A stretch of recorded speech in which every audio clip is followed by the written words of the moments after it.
Pulsar versus Apache. It's been a battle for the hearts and minds of young riders, well, ever since I can remember. In fact, it's been raging ever since I got my first job more than 16 years ago, and it continues today with these two. So things haven't changed much, have they? Well, in the Pulsar's case, they have. But in the Apache's case, not so much. Well, clearly I am not a young rider and these bikes aren't targeted towards me. So what do young riders want in their bikes? Everyday usability, comfort, mileage. नहीं PD यार, बुड्ढा हो गया है क्या? यार ये Apache and Pulsar क्या है यार? क्या बोल रहा है? Okay, so our DOP Neeraj, who is 16 years younger than me, says I'm talking like an old man, and these bikes are all about having fun and looking cool. So let's start with which of these is more fun to ride.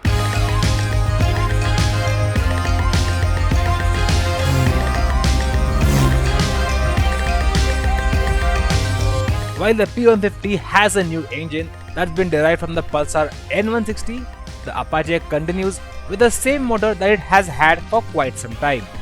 That said, it's seen some major improvements, and even though it's running 2 valves just like the Pulsar, it is slightly larger in capacity and hence makes more power and torque. In fact, the Apache now comes in 3 riding modes which can change the amount of power and torque on offer. But for the sake of this comparison, we decided to run the Apache only in sport mode.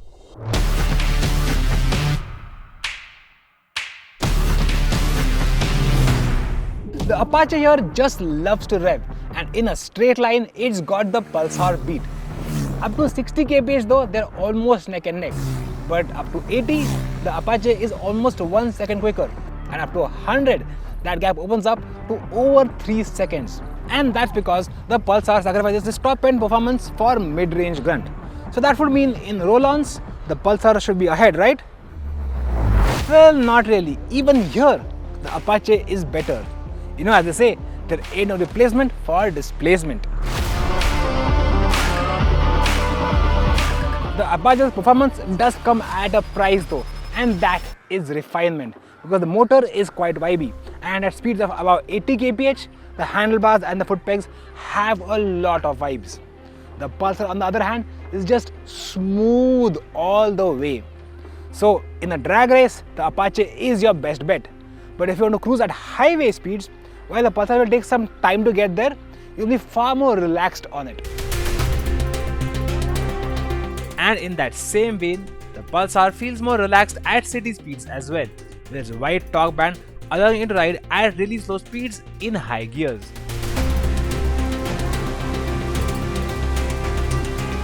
The Apache's tractability isn't much lower than the Pulsar's, but the Pulsar comes out ahead here and also has less vibrations at city speeds. Plus, the Pulsar's gearbox and clutch feel much lighter, making it a far better candidate for riding in urban conditions.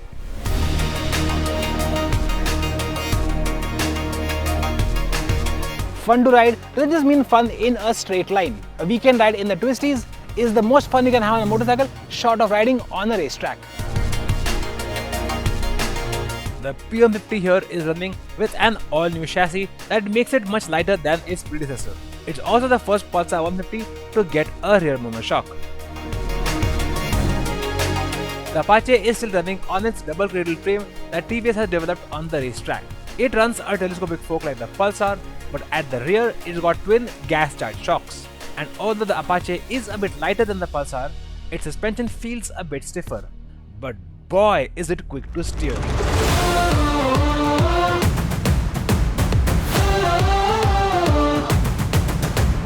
Where the old Pulsar felt heavy to handle, this light new P150 is almost as agile as the Apache. And while the Apache feels a little twitchy when changing directions quickly, the Pulsar feels a lot more settled. It handles mid-corner bumps and undulations really well, making it easier to ride faster around corners. The Apache though can be more rewarding for more experienced riders. Think of the Apache like your sports coach, demanding a lot from you. But if you're able to learn what it has to teach you, you'll come out the other side as a lot happier and better rider. The Pulsar, on the other hand, is more like your friend, encouraging you and forgiving all your mistakes. So if you're a rider with less experience, the Pulsar just makes a lot more sense. And it makes more sense for a couple of other reasons as well. the Achilles heel of the Apache has always been its spongy brakes, and this RTR 162V is no different. The Pulsar's brakes, on the other hand, while they don't have great initial bite, they do offer great progression, and the Pulsar stops a hell of a lot quicker than the Apache from any speed. That said, both bikes only offer single channel ABS.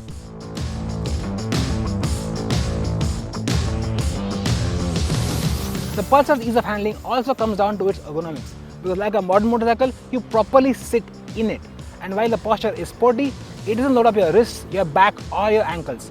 And if you want something less sporty, you can also get the P150 single disc that has a taller single piece handlebar and more center set foot pegs. The Apache, on the other hand, you feel like you're sitting on top of the bike, and that's thanks to its tall set foot pegs. Now, this might be okay for skinny racer boys, but for everyone else, this might be a little too cramped. So I might be past 40 now, but I remember being young and broke.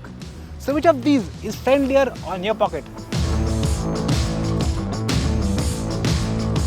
The Pulsar's easygoing engine helps it score better efficiency in the city when compared to the Apache, and it even fares a little better on the highway.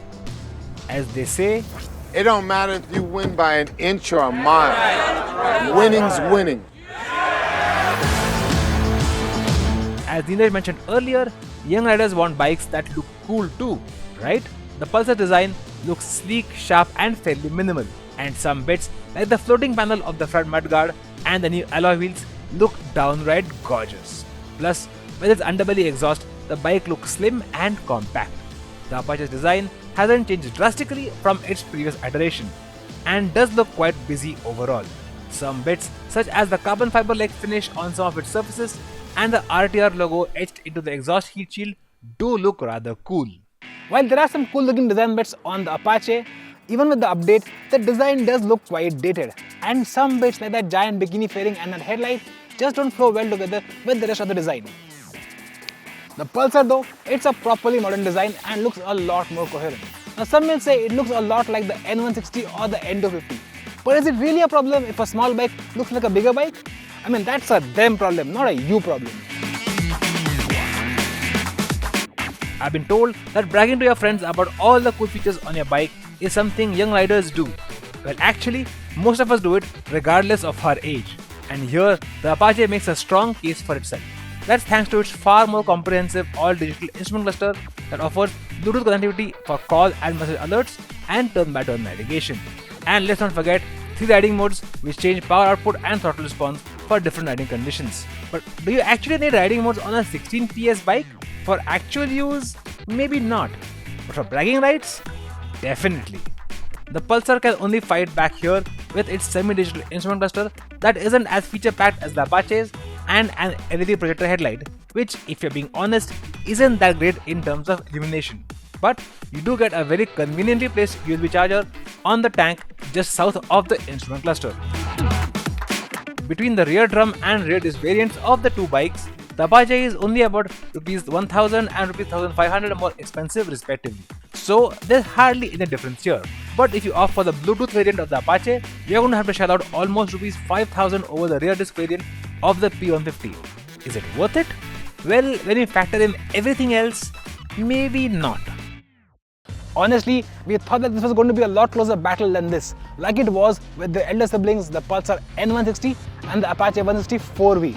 But after spending some time with these bikes, we realized that while TVS has done a great job updating this 2V Apache, Bajaj has knocked it out of the park with this new Pulsar. It's a full generational change, not just an update. So while I still happily recommend the Apache 160 4V, this 2V feels a little too old, especially in this Pulsar's company. In the digital world, the Apache is a very analog bike, enjoyable but only once in a while. Like when I moved from my G-Shock to my Apple Watch, there was just no going back. So the choice is clear, right? So why don't you guys let us know which bike you'd pick, the Pulsar or the Apache, and why in the comments below. And of course, spread the love, like, share and subscribe, and also check us out on Instagram where we have a video comparing the exhaust notes of these two bikes.